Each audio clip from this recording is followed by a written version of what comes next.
Welcome back. We continue our discussion on how to use the access log for getting business insights and taking some decisions thereof, and this is a part of the series of lectures we are going to have on providing decision support in online environment to the managers. So, the next topic that we are going to look at, that how to plan, how to what is the capacity, how do you plan for the capacity of your e-business infrastructure, whether your capacity is adequate or not. So, in this lecture we are going to see the concept of capacity planning and going through few examples which will tell you, which will give you insights that how this access log data and the data from few other sources can be used to decide on this thing. Again, here we are going to we are going to see how various modeling procedures can be used for this capacity planning. To start with, capacity planning is the process of predicting when the future workload level will saturate the system and determining the most cost effective way of delaying the system saturation as much as possible. What does it mean? It is the you will be predicting what should be your future workload based on your past data. Then when you realize that your system is going to be saturated, it will be what is the meaning of saturation here? It is not possible to handle the load that is coming to your website. So, therefore, what should you do? What should be your strategy? So, that because in investing in the infrastructure itself is a decision making situation, which I mean the more you avoid, more you delay this saturation level, you can delay your investment process as well. So, how do you how do you plan for delaying this saturation? Now, look here, your future workload, whatever will be coming to your site, is actually a function of three things. First, it is a natural evolution of the existing workload. What do you mean by natural evolution of existing workload? As the time progresses, your website becomes well known, more and more people will be coming to your site. So, it is a by natural evolution, more and more load will be coming to your site. Deployment of new applications and services, you attract more customers. Changes in customers' browsing behavior, because you see we have discussed that customer behavior is a random process, it is a stochastic process. So, therefore, it may change over the time and you may not be the reason, you may not know the reason, maybe, and you sometimes you may also know the reason. For example, let us say Diwali time more sales are happening. So, more customers will be coming to your site. So, if you expect such kind of situation and you are planned for this, then possibly you can avoid crashing of your server at the peak time of your transaction. If you remember, just few years back possibly some e-commerce site announced for some annual sale. People were coming in the large numbers and the website was crashing. Even I remember putting few things, the large number of things in the shopping cart, the site crashed and we lost all our information. Then that time we were free, we are trying to buy, and the next hour we become busy and we decide not to purchase. So, some like me there will be like us there will be many such buyers. So, therefore,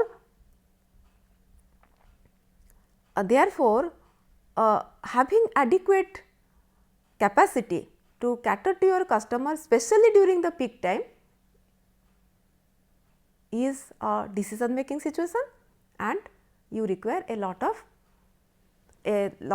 thought process should go into it. It is a combination of more strategic level activity along with some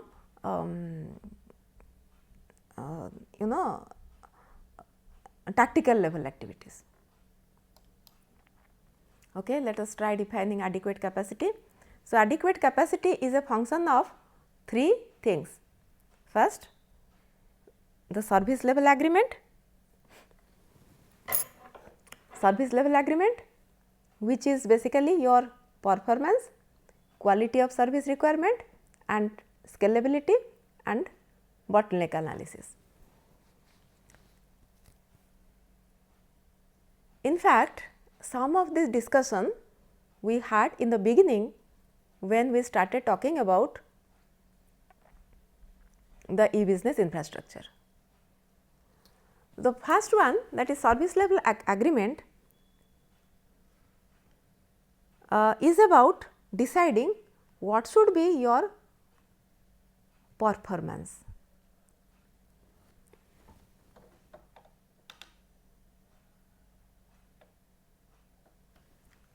This performance is about deciding the lower and upper bound of various performance parameters like that of response time, throughput, etc.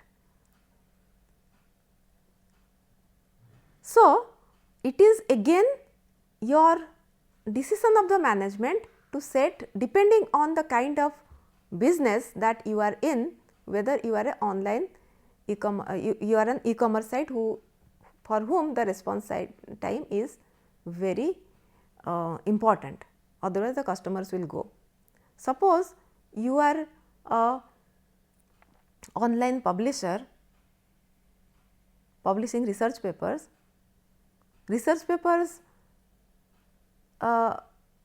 the users of that research paper, the reader of that research paper is going to wait even your response time is little low, because it is their requirement. But if you are an online shopping store, then there are many more shopping stores like you.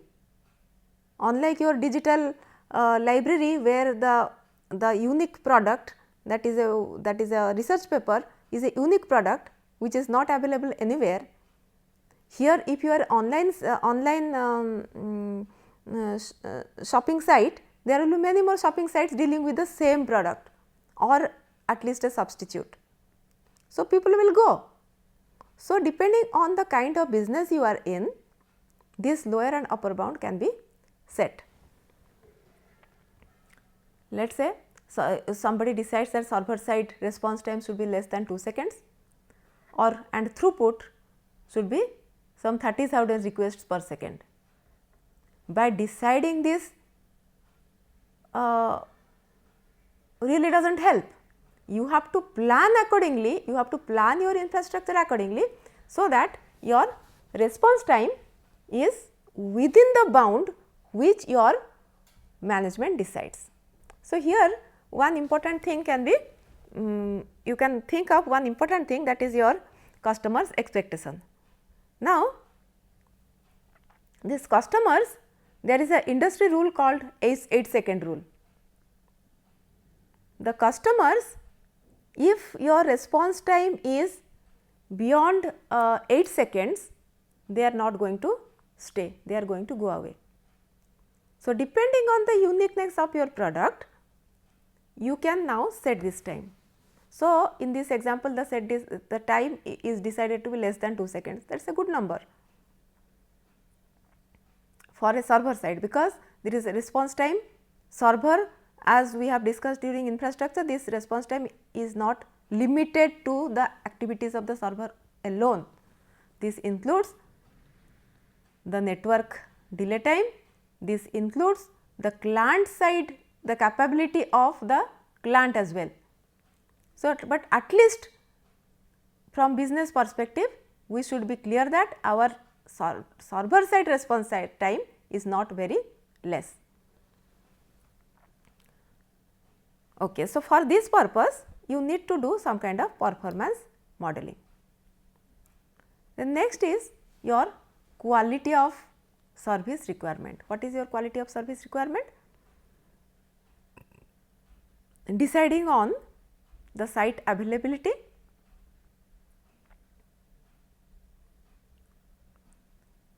while deciding the whether the site will be 100% available or not. In fact, this example we have discussed in earlier time as well, in earlier lectures as well, where we took probably one example of again this shopping site and digital goods, your digital library. Digital library, in a digital library like that of your Science Direct or IEEE or Springer, which publish research papers and books, their products are unique. That paper will not be published elsewhere.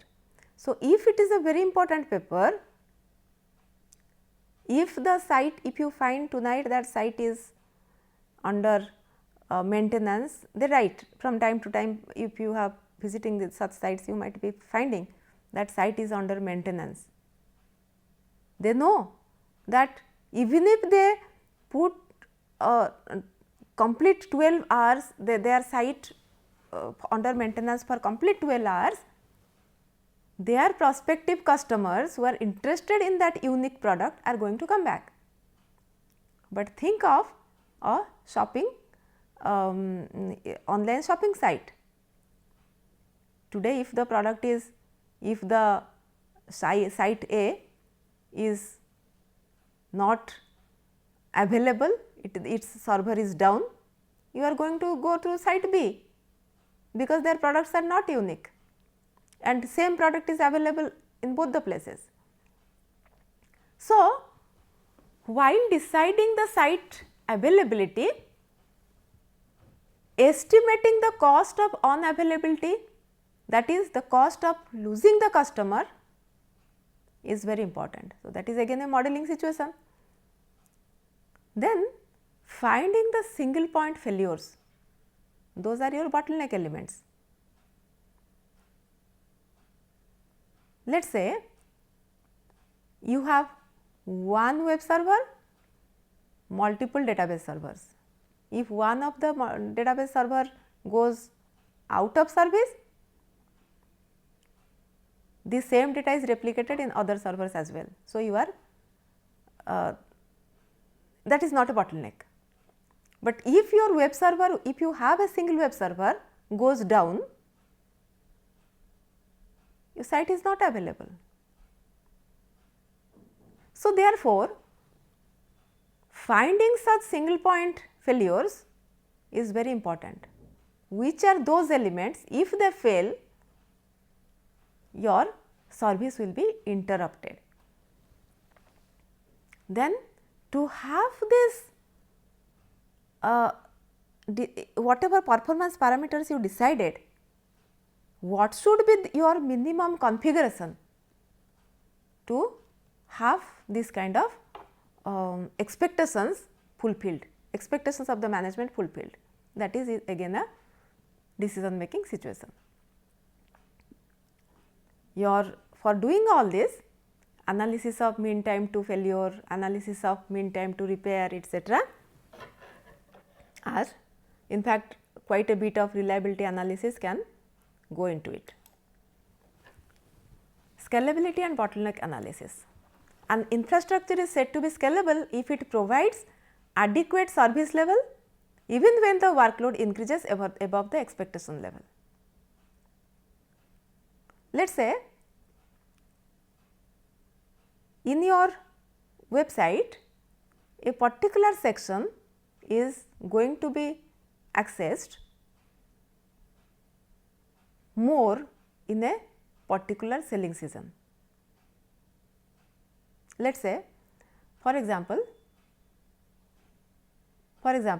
let us say you during winter, the chance of winter clothes getting sold is more. So, which means if you are now devoting if you are actually dividing your load among a number of servers, more number of servers should be devoted for the search pertaining to winter products. Okay? And maybe in summer you can change that setting. So, you should have adequate capability for understanding these scalability issues and taking appropriate actions. So, an infrastructure is said to be scalable if it provides adequate service level even when the workload increases above the expectation level,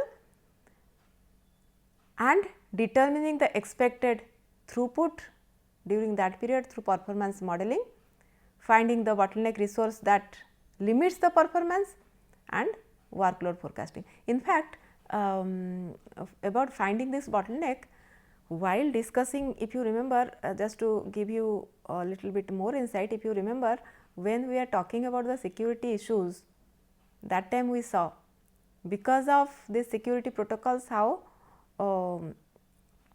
the performance can be degraded and how it can be improved by adequate arrangement. If you have not gone through that lecture, please go through to understand to relate this concept better. And workload forecasting, and you should have adequate if your workload is increasing, you should have adequate capacity either to scale up or to scale down, scale out. By scale up, we mean by increasing your server's capacity, and by scale out,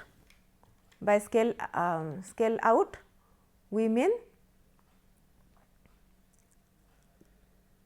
by adding more number of servers to your cluster. Okay. So, these are the steps in capacity planning, of which the first step we have already understood, that is characterizing customer behavior. Then characterizing site workload, forecasting, etc. Those modeling details we are not going to go, but we are going to see one example that how calculation of those can help in taking a decision. So, these are the steps involved in workload characterization. For each of the e-business functions specified in the customer behavior model graph that we did in the last class, you can even go deeper to see how each of the function is get executed. So, in fact, we can draw a client server interaction diagram. This client server interaction diagram we have also used at the time of while discussing about the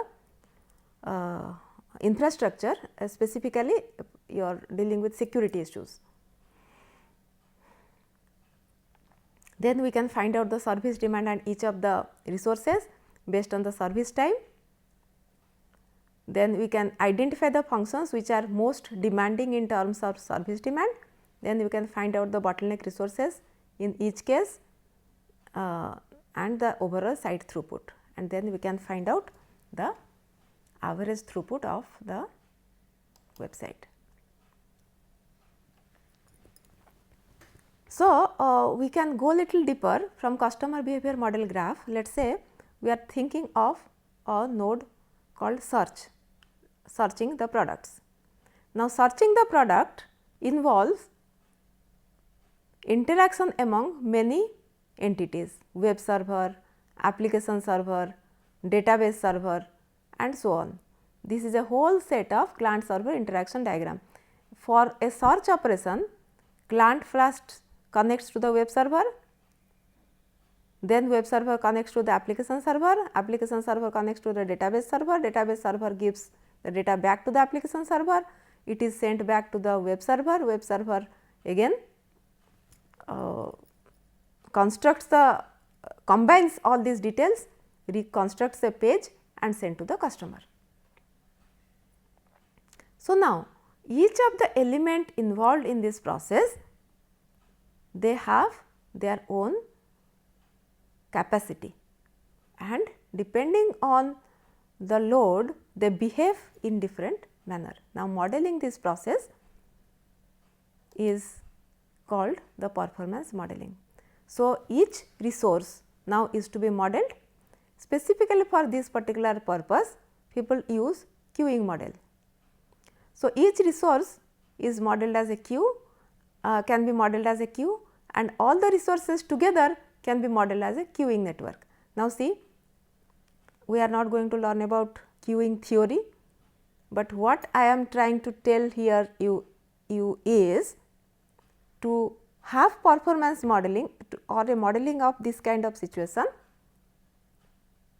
you can use these queuing models. We are not going to learn about the models like last time we did not learn about the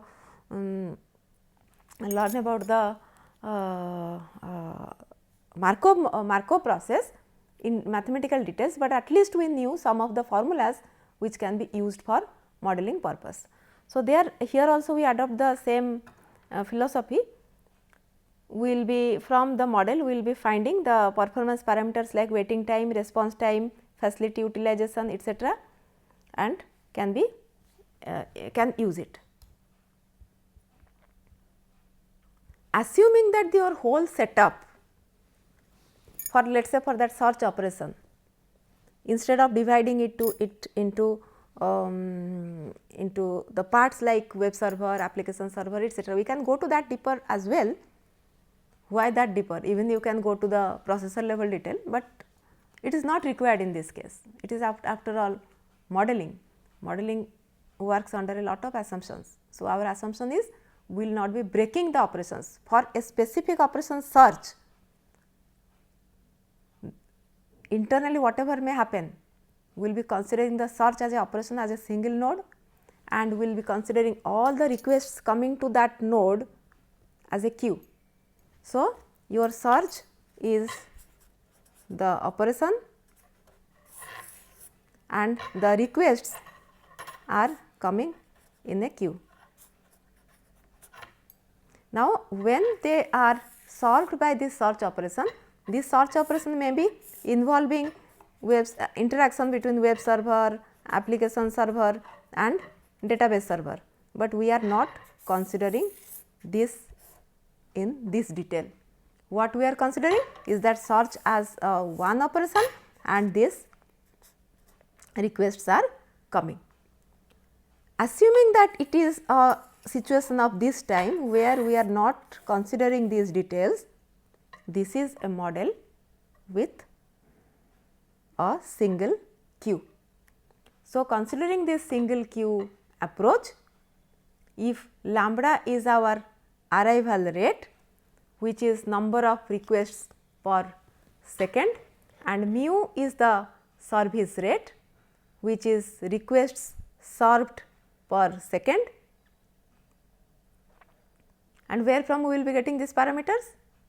How many requests are coming per second and how many requests are served per second? This will be again be obtained from the access log data. Please once again go through the access log data, you find out that how this arrival number of requests and the service rate can be calculated. Now, then we have the probability that the 0 requests are served per second is given by this formula, then probability that k requests are served per second, this is given by the second formula. Now, this formula 1 minus lambda by q etc., these are not coming, I am not just proposing this like this, they are actually output of a single server queue model. This is a very basic queuing model, but if you would like to have a performance model which is much more detailed, you can even have a queuing network. Even you can have a queuing network. So, therefore, the let us say the formula that some the probability that k requests are served per second is this much. Then your server utilization is given by this 1 minus p 0, that is lambda by p. Average number of requests per second is given by another formula. You can find out average throughput of the server, then average response time from the server. So, from a queuing model for a specific search operation, you can find out these parameters. Now, suppose from the access log you found the number of completed search requests is 18,000 and the measurement interval, the period during which you took this observation is 3600 second. Again from the data you found out, from the access log you found out the average time to execute the search has been 48 millisecond. Now, what is the utilization of your server? Server utilization is 0.24, which means server is 25% utilized. Now, what is your response time? On an average is 0.063 second. It is a good number. Now, suppose the next question comes, what is the response time if the number of requests during this peak hour generally grows by a factor of 4, which means you some selling season is coming, you are announcing a mega, you are planning a mega sales event and you expect that your number of customers who generally arrive will become 4 times more. So, if there is 4-fold increase, then your new arrival rate now becomes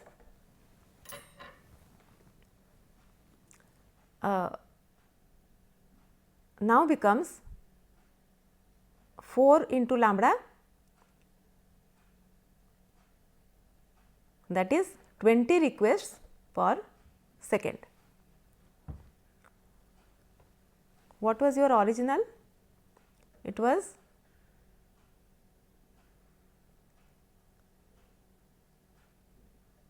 180 by 36, 180 by 36 it was. So, now it is there is 4-fold increase. So, now your utilization, server utilization is 0.96, lambda by mu, your server utilization is 0.96 and response time is 1.2 seconds. So, which is some 1900% increase. By the way, if you have learned, when I expect that all of you, after going back, after seeing such a beautiful application of queuing model, all of you will go back and learn about queuing theory. But when you learn about queuing theory, you will understand that this utilization that we are talking about, this lambda by q, in this particular situation where you expect any number of arrivals and you do not have any bound on your arrival, the utilization of this type 0.96, it is not 100% utilization, but it is a indication that your server is going to crash. In fact, beyond let us say 50-60% utilization, if, because after all you have modeled yours, the queuing model that we have considered we had the basic assumption is the arrival, the people will coming to your site following a exponential distribution, and by the nature of the exponential distribution, sometimes very few people will come, sometimes very large chunk will come. So, the value that we are considering in terms of lambda is just the average of that. So, which means when that large chunk of people actually come, your site is going to fail. So, therefore, with this modeling process, we got the indication that if we are increasing a 4-fold increase in our traffic during a specific selling season, our server is not adequate. So, maybe temporarily we make some arrangement, because this selling is going to stay for let us say 4-5 days or for 15 days, let us say. Beyond 15 days it is not there. So, why to invest so much in the infrastructure? So, after looking this model, you can now decide whether I should be actually investing in the infrastructure, because if I am going to frequently have this sales, let us say every month one day, every month one day, I can have, it is worth investing. But if it is a let us say yearly phenomena for let us say 2-3 days, it is not worth. So, it may be possible that I should be hiring some outside servers for this period to maintain a situation where the response time and throughput is within my expectation. With this we finish this lecture. Thank you very much.